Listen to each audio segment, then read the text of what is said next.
wiil Kenyaana oo aan asxaabnahay baa daraatole sheeko ama qiso gabar Soomaaliya ka qabsatay iga sheekay qisadana markuu waa iska cabsi kisto aniga horta waa aamin waayay macquulna waa ila noqon weeyday marna waxaan isiri tolow ninkaani ma dadka Soomaalidu micnaha magac uga haleynaya arintan mise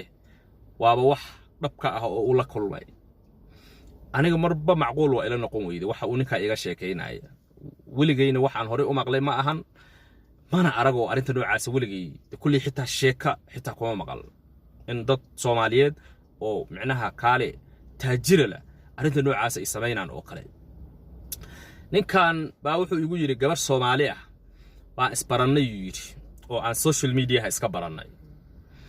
gabadha sheeka in dhaxmartu yiri muddo sheekaysanay laakiin wuxuu yiri gabadhan hal dhibaato ayay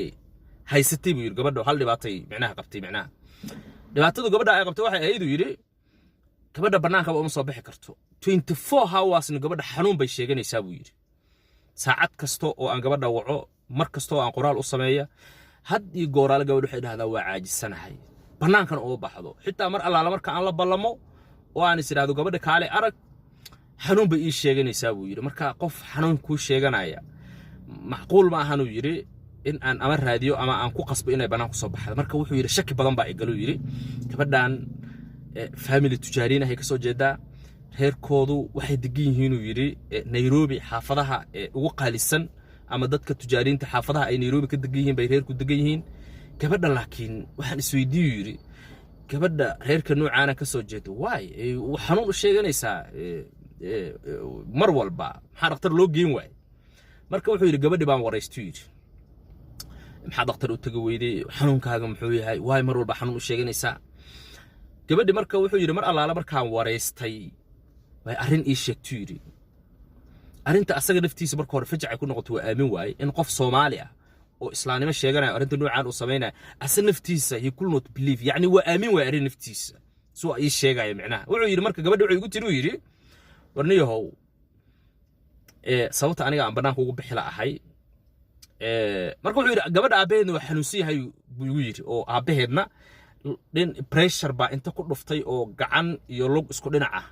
ayaa odiga oo paralyze ka yahayba oo micnaha ka baqtiba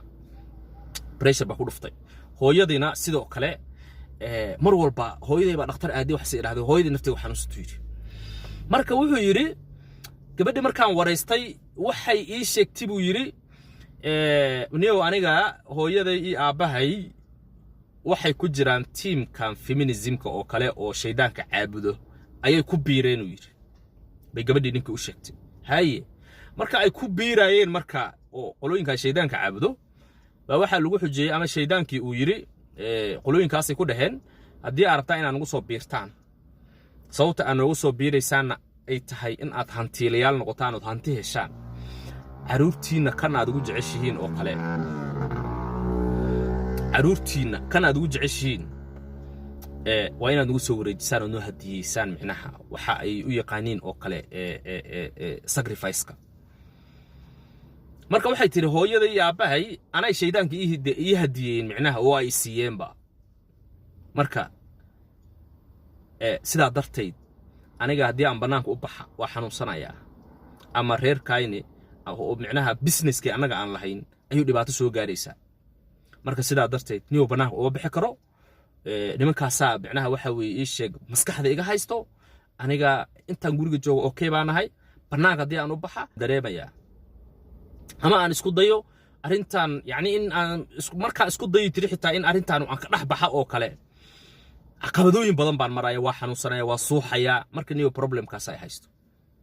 ninka wuxuu igu yiri waa yaabay marka fajac baa igu dhacay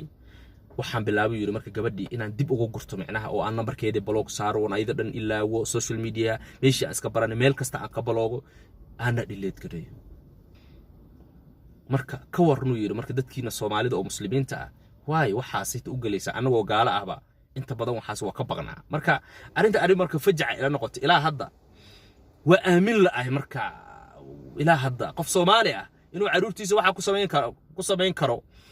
يعني asagoo le kaali taajir micnaha arintaas ana macquul waa ila noqon weeyday marka waxaan jeclaystay in la wadaago bal aragtida adinkana bal hadii uu jiro ruux arrinta noocaas hore ula soo kulmay oo qof Soomaali kala kulmay bal adigana comment-ga wala wadaago billahi tawfiiq